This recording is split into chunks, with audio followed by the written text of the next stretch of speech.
شاید تربیت کی کمی تھی یا پھر مجھے میرے حسد کی سزا ملی۔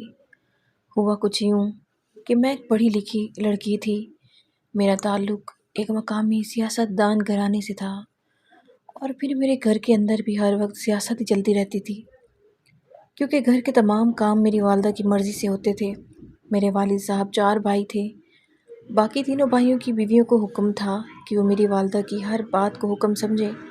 میری والدہ اپنی طاقت قائم رکھنے کے لیے وقتاً فوقتاً اپنی دیورانیوں کو ان کے شوہروں سے بٹواتی رہتی تھی، جبکہ دوسری طرف میری تینوں چچیاں میری والدہ کے تسلط سے آزادی کے لیے تگ و دود میں مصروف تھیں۔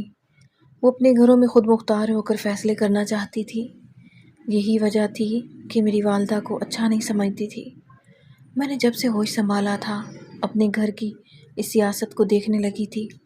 جب 7ویں کلاس میں پہنچی تو میری والدہ نے مجھے اپنے ساتھ شامل کر لیا اور میں نے اپنی والدہ سے گھر میں حکمرانی کرنے کا ہنر سیکھ لیا۔ خیر وقت گزرتا گیا اور میری شادی ہو گئی۔ میرے سسرال والے انتہائی نیک سیرت اور بولے بھالے سادے لوگ تھے۔ میرے شوہر کے علاوہ ان کا ایک بڑا بھائی بھی تھا جو شادی شدہ تھا۔ مجھے سسرال جاتے ہی ہاتھ کا چھالا سمجھ لیا گیا۔ میری جیٹھانی، ساس اور نندیں میرا بہت خیال رکھتی۔ میری جیٹھانی انتہائی سادہ لو اور ان پڑھ تھی۔ میں نے بھی والدہ کی طرح گھر میں حکمرانی کرنے کے لیے سیاست شروع کر دی۔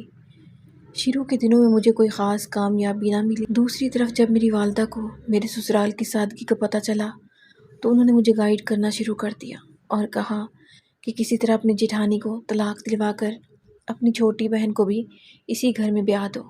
میں نے اپنی ماں کا مشورہ مان لیا اور والدہ کے مشوروں پر عمل کرنے لگی۔ والدہ کی پشت پناہی سے مجھے پہلی کامیابی تب ملی جب میں نے اپنی جیٹھانی اور چھوٹی نند کے درمیان غلط فہمی پیدا کر کے ان کا بول چال بند کروا دیا۔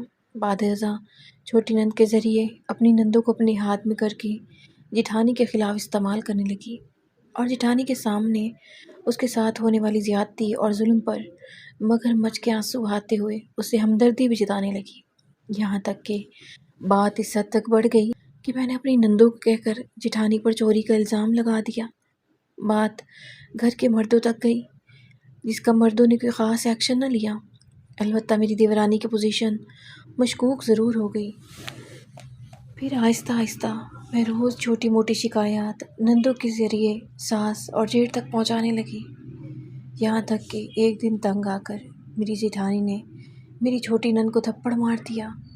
جب یہ بات میرے جیٹھ کو پتہ چلی تو اس نے بنا تحقیق کے میری جیٹھانی کو تھپڑ مار دیا اور یوں وقت گزرتے گزرتے گھر کے حالات خراب ہوتے گئے۔ میری جیٹھانی سے ہمدردی سب کچھ ختم ہو گئی تو میں نے آخری چال چلی اور اسی چھوٹی نند کے ذریعے اس پر بد چلن ہونے کا الزام لگا دیا۔ اس کی گواہ میری نندیں بن گئی۔ یوں میری ایک جیٹھانی کو مار پیٹ کر گھر سے نکال دیا گیا اور طلاق دے دی گئی۔ اس کے بعد میں نے اپنے جیٹھ کا رشتہ اپنی سگی بہن سے کر دیا۔ میری بہن کی شادی سے پہلے ہی میری والدہ چل بسی اور رخصتی کے بعد جلد ہی والد صاحب بھی گزر گئے۔